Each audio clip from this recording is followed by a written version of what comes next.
la parte humana y nos acompaña ahora el profesor Graciano Blanco, quien es escritor e investigador de las manifestaciones extrasensoriales, también profesor de música y compositor. Gracias por estar con nosotros en Argumentos. Muchas gracias.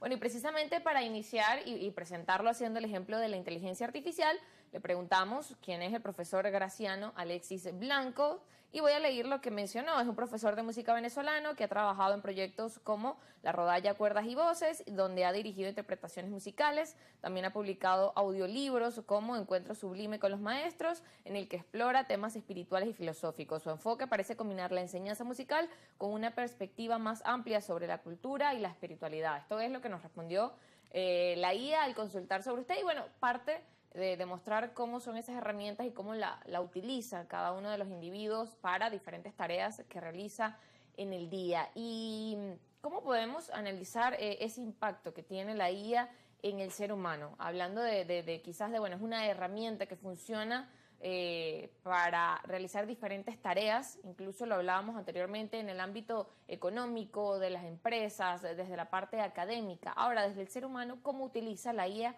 y cómo pudiéramos hacer ese análisis, el humano y la IA? Bueno, muchas gracias por la invitación. Fíjate que yo lo clasifico por categoría. Entonces, dentro de las distintas categorías, tú puedes tener, voy a hacer aquí un inciso, por lo menos la parte que tiene que ver con las emociones. Eso es importante, la parte que tiene que ver con la escritura y con todo lo que es la cultura, vamos a seguir la parte cultural. Entonces, como tú bien nos dijiste, tú puedes enfocar tu búsqueda hacia tu fin de lo que tú quieres como tal. Por ejemplo, tú quieres buscar un texto sobre un tema determinado, leyes, filosofía y todo lo que tenga que ver con el arte, y la inteligencia artificial te va a arrojar algunos parámetros de búsqueda para que tú tengas una idea de lo que verdaderamente tú quieres. Pero hay un detalle que es importante. No todo lo que dice la inteligencia artificial, hay cosas que son ciertas y otras cosas que no son ciertas. De hecho, la inteligencia artificial siempre te pone abajo que usted debe corroborar los datos a los cuales a través de usted está haciendo la búsqueda. Entonces, ¿qué pasa? Que si eso lo vas a corroborar tú en función de cada búsqueda que tú hagas y vas a encontrar los resultados. Entonces, tú evaluando tus resultados, tú vas viendo hacia dónde te orientas. Pero fíjate un detalle interesante, que cuando tú interactúas, yo lo llamo el muñeco, porque cada quien tiene un muñequito dentro de un hashtag, vamos a hablarlo así, el muñeco de la inteligencia. Funciona como una persona que responde de manera artificial. Fíjate tú que yo lo veo un poco así desde el punto de vista vamos a hablarte así del mundo de la dimensión de la mente humana y del subconsciente, porque resulta que cuando tú le coges cariño a la inteligencia artificial y entonces se vuelve un tutor tuyo. Entonces tú tienes un tutor en el cual tú vas a dar un paso y lo consultas. ¿Qué puedo hacer con respecto a esto o con respecto a lo otro? Entonces ya tú te vuelves dependiente de una aplicación, pero de puertas atrás, como vamos a hablarlo así, son algoritmos. Entonces hay que ver quiénes fueron los personajes que estuvieron detrás de esos algoritmos y cuál es la finalidad con que se preparan los algoritmos para que ellos funcionen, porque eso, vamos a decir, no es que sea un tipo caja negra, no. Eso, cuando estaba estudiando ingeniería, yo vi todo lo que tiene que ver algoritmo y programación, ¿verdad? Y hay su rutina, pero hay unas cosas importantes que se llaman los datos, y cada dato que tú metes dentro de esa rutina te va a arrojar de sus resultados. Pero ¿hacia dónde van a estar orientados esos resultados? Entonces, vamos a hablar de que toda esa gama de personas a nivel mundial tienen un concepto muy claro de lo que está detrás de la inteligencia artificial, hacia dónde la quieres enfocar. De hecho, te puedo decir que si tú lo quieres llevar al mundo de la salud, tú la puedes llevar al mundo de la salud, puedes llevarla al mundo de la psicología. Entonces, bueno, y ya hemos visto parte de esos avances, donde ahora, bueno, hay diferentes herramientas que se utilizan para hacer un diagnóstico previo, en los casos, por ejemplo, de salud, con algunos signos, ya se está trabajando en eso. Fíjate tú, lo interesante de esto es que tú puedes tener un diagnóstico, pero es hasta dónde te conduce a ti ese diagnóstico para la toma de decisiones. O sea, no quiero decir cosas, pero hay gente que ha tomado decisiones muy drásticas con respecto a su vida. Entonces, claro, por respuestas que ha visto. Por respuestas que ha visto y ha tomado decisiones que no son las más certeras. Entonces, respetando pues todo lo que es el gremio médico y respetando todo lo que es el área de la psiquiatría y la psicología, eso tiene un aspecto así como muy delicado en el sentido de que no todo lo que está allí es real. Entonces ahí es donde entro yo. ¿Qué pasa con la parte interna del ser humano? ¿Qué pasa con su intuición? ¿Qué pasa con su percepción de la vida? Porque cuando tú vas a los médicos tienen que tener todo ese bagaje de conocimiento y de experiencia, pero también tienen que tener una dosis de sensibilidad humana. Sí, claro, y parte de la empatía que mencionaba también la profesora Marisabel, que decía, bueno, no hay nada como la empatía que tiene el ser humano. Entonces, ya por ahí ganas muchas cosas cuando vas a esa inteligencia. O sea, ganas en el sentido de tener muchas precauciones a la hora de consultar la inteligencia artificial. Si tú te pones a ver en las redes sociales, tú tienes un sinfín de cosas. O sea, ¿qué te quiero decir con esto? Está la parte de la robótica, la medicina. De hecho, te puedo decir que ya la inteligencia artificial puede hacerse pasar por mí y hacer un plagio de mi trabajo musical. Entonces, esos son riesgos a los cuales tú te enfrentas cuando estás manejando este tipo de, vamos a decir, de aplicación o de herramienta, donde tú tienes que tener un sentido crítico y de mucho juicio cuando utilizas la inteligencia artificial. Por ejemplo, yo estuve haciendo unas consultas de tipo legal en la inteligencia. Y entonces, al principio, yo hice como más de 300 consultas, para tener una idea. Porque cuando nosotros tuvimos, yo hice un posgrado también en planificación, y allí nosotros trabajamos con posgrados simuladores, ¿no? Donde oferta, demanda, y entonces tú podías de alguna manera hacer proyecciones. Entonces tú puedes hacer proyecciones allí con la inteligencia, pero ¿hasta dónde van a ser los resultados que tú quieres obtener con eso? Entonces yo empecé a preguntar y llegué a como 300 preguntas más o menos. Y llegó un momento, aunque tú no lo creas, que ella me conocía. Dígame usted qué quiere. O sea, ¿qué te quiero decir? Que en función de todo lo que yo hice una realimentación, ella... Claro, cada una de las preguntas.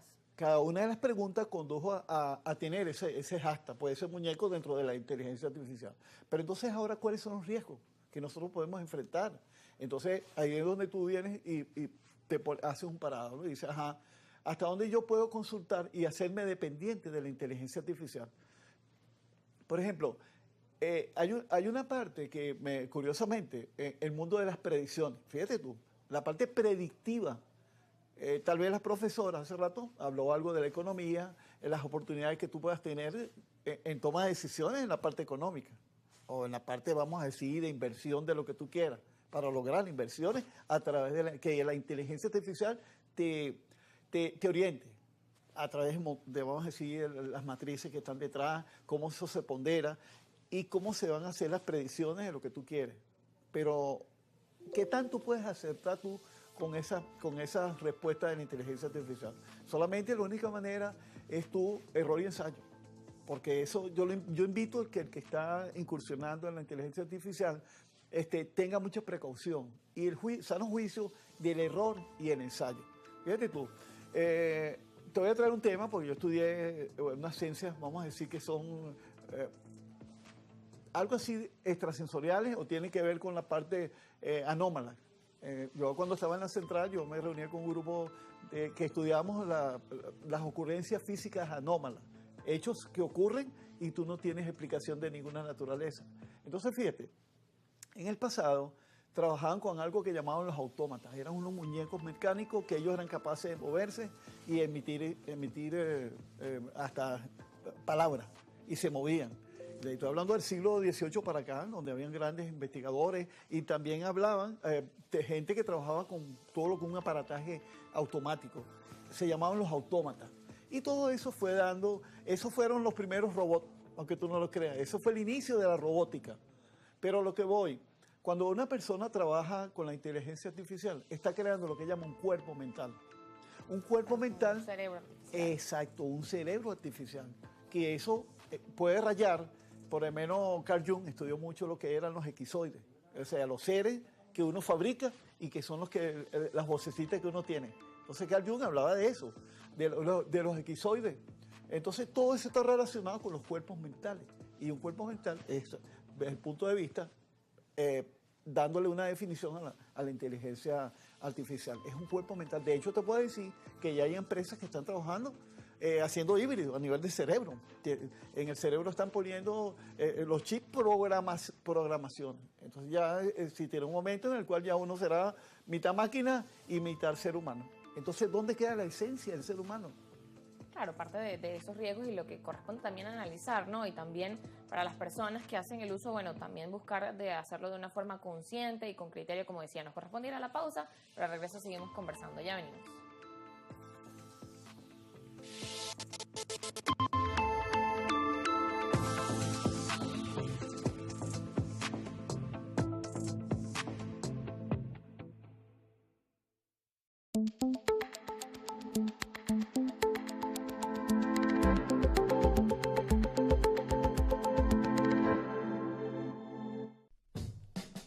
Y como siempre, este domingo, vean los que les tengo.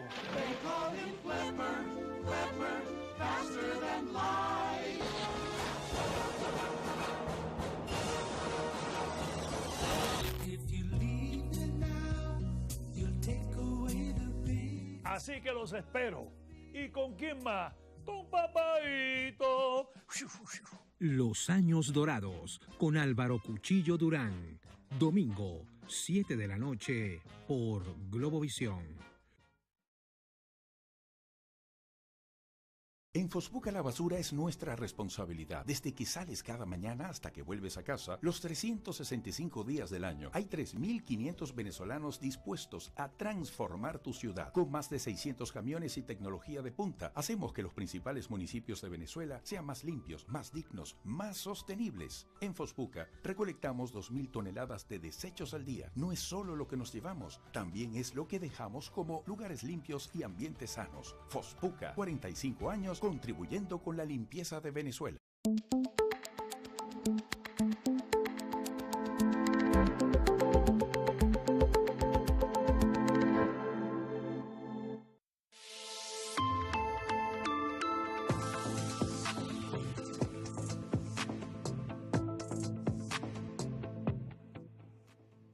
Seguimos en argumentos hablando